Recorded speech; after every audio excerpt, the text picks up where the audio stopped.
Good morning students. मैं Priyanka Choubey central public academy शहीदवारा से आज आप लोगों को हिंदी का सेकंड चैप्टर पढ़ाने जा रही हूँ। ठीक है, सुनहला नेवला।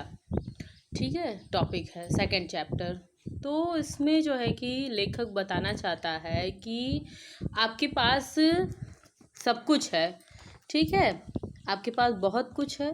आपके पास 100 रुपये है, उसमें से आप अगर 20 पैसा दान करते हैं तो वो दान के कहलाने योग्य नहीं होता है। ठीक है, अगर आपके पास 40 पैसा है या 20 पैसा है और आप किसी ज़रूरतमंद को अपनी ज़रूरत को न देखते हुए, अपनी ज़रूरत को न पूरी करते हुए, जबकि आपको उसकी बहुत ज़रूरत है और आप उसको दे देते हैं, तो वो दान जो है कि सर्वोत्तम दान होता है। इस कहानी के माध्यम से यही बताया गया है। ठीक है, देखिएगा, बात महाभारत काल की है। कुरुक्षेत्र के निकट एक गांव में एक नेवला रहता था। उसका आधा शरीर सुनहला तथा आधा भूरा था। उसकी एक इच्छा थी कि उसका शेष शरीर भी सुनहले रंग का हो जाए। अपनी इसी इच्छा को पूरा करने के लिए वह देश विदेश नगर नगर घूमा। वहाँ जहाँ जाता वहीं की भूमि पर लोटपोट होता, परंतु रह जाता वैसा का वैसा ही। ठीक है, कह रहे हैं कि ये बात महाभारत काल की है। उस समय जो है कि कुरुक्षेत्र के निकट एक गांव में एक नेवला रहता था। उसका आधा शरीर सुनहला था और आधा भूरा था। उसकी एक इच्छा थी कि उसका जो आधा शरीर भूरा है वह भी सुनहला हो जाए, और इस इच्छा को पूरा करने के लिए वो नगर नगर घूमता। जहाँ भी जाता वो वहाँ की धरती पर लोटपोट होता कि फिर मैं पूरा शरीर मेरा सुनहला हो जाए, लेकिन वो वैसा का वैसा रह जाता। इससे वह उदास रहने लगा। एक दिन उसने निश्चय किया कि वह ऐसे स्थान को खोजेगा जहाँ दयालु निस्वार्थ व्यक्ति रहते हों, ऐसे स्थान जहाँ बड़े बड़े त्याग हुए हों, निर्धनों को दान देकर, भूखों को भोजन खिलाकर लोग स्वयं भूखे रहे हों। यदि ऐसी पवित्र धरती पर मैं लोटपोट हो जाऊं तो मेरा शेष शरीर अवश्य ही सुनहरा हो जाएगा।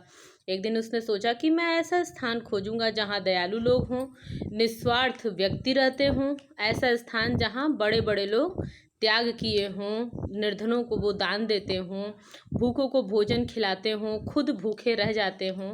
कहता है मैं ऐसी पवित्र धरती पर लोटपोट हो जाऊंगा तो मेरा हो सकता है जो शेष शरीर बचा हुआ है वह भी जो है कि सुनहला हो जाए। नेवले को ज्ञात हुआ कि महाभारत के युद्ध में विजयी होकर महाराज युधिष्ठिर भाइयों सहित यज्ञ कर रहे हैं। वहां निर्धनों को दान तथा भूखों को भोजन दिया जा रहा है। नेवले को ज्ञात हुआ कि महाभारत के युद्ध में विजयी होकर महाराज युधिष्ठिर भाई सभी लोग यज्ञ कर रहे हैं और गरीबों को वो दान दे रहे हैं, भूखों को भोजन दे रहे हैं। तो नेवला मन में सोचता है कि अवश्य ही यह पवित्र कार्य है, और वो कुरुक्षेत्र जा पहुंचा। कुरुक्षेत्र जाकर वह यज्ञ मंडल से कुछ दूर एक वृद्ध के पास खड़ा हो गया। उसने देखा पांचों पांडव अपनी विजय की खुशी में अन्न वस्त्र दान कर रहे हैं। कहते हैं कुरुक्षेत्र जाकर वह यज्ञ मंडप के कुछ दूर एक वृद्ध के पास खड़ा हो गया और देखता है कि पांचों पांडव वहां पर अपनी विजय की खुशी मना रहे हैं और अन्न वस्त्र दान कर रहे हैं। सभी गरीबों को एकत्र कर उन्हें भोजन कराना प्रारंभ किया, और उसने सभी गरीबों को एकत्र किया और भोजन कराना प्रारंभ कर दिया। देश के कोने कोने से अभावग्रस्त लोग आ रहे थे, और कहते हैं कि देश के कोने कोने से जिसके पास कुछ नहीं था, निर्धन थे, जिसको किसी भी चीज़ का अभाव था, वो लोग आ रहे थे। पांडव सभी को अन्न वस्त्र और धन का दान कर रहे थे, और कह रहे हैं कि पांडव सभी लोगों को अन्न वस्त्र और धन का दान कर रहे थे। लोग प्रसन्न होकर वापस लौट रहे थे और लोग खुश होकर वापस लौट रहे थे। पांडव कितने दयालु और निस्वार्थ हैं, निर्धन व्यक्तियों के लिए कितना महान त्याग कर रहे हैं, ये लोग कितना अद्भुत हैं। यह सब ऐसा त्याग तो संसार में कभी नहीं देखा गया। बूढ़ा बोल उठा, पांडव कितने दयालु हैं, निस्वार्थ हैं। ऐसी ऐसी बातें चल रही थी, और बूढ़ा कहता है कि निर्धन व्यक्तियों के लिए बहुत बड़ा त्याग कर रहे हैं, जो उनको गरीबों को इस तरह से वो भोजन दे रहे हैं, ये सब बहुत अद्भुत है।